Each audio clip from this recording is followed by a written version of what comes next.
Hello all. We are going to know about the process of growing crops called as agriculture, anaga vyavasayam. There are different stages involved in agriculture from plowing the land to harvesting of crops. పంటను సాగు చేయడంలో వివిధ దశలు ఉంటాయి. పొలాన్ని దున్నడం మొదలుకొని పంట కోత వరకు. We need different farming tools like plow, spade, sickle, etc. అరక, కొడవలి, గొర్రు మొదలగు పనిముట్లు మనకు అవసరం. We do also need many people for farming. The different steps in farming are plowing అంటే దున్నడం, leveling చదును చేయడం, sowing seeds విత్తనాలు చల్లడం, drawing water from water sources like borewells, wells, lakes, etc.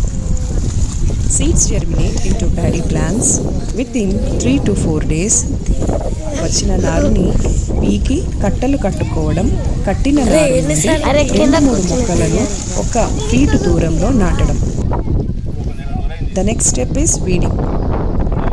The next process is weeding, plucking unwanted plants from paddy crop.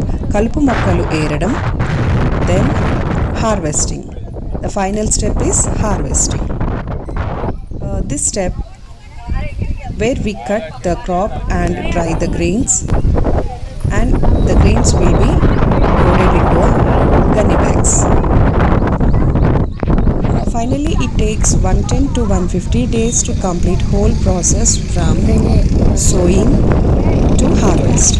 This was the information gathered from our field trip when I took my students to nearby farm at my school. I would like to thank Bal Reddy sir, our experienced farmer, who gave us this opportunity to know about the farming steps, and our students witnessed many things. Thank you sir. Jai Jawan, Jai Kisan. Thank you for watching this video. ఈ తరం విద్యార్థులకు వీటి మీద అవగాహన కల్పించడం చాలా అవసరం. Knowing the importance of agriculture is most important to our generation students. పంట సాగు చేసే దశల గురించి చాలా చక్కగా వివరించిన రైతు బాల్ రెడ్డి గారికి కృతజ్ఞతలు మా యూపీఎస్ చౌదరిగూడ పాఠశాల బృందం నుంచి. ధన్యవాదాలు.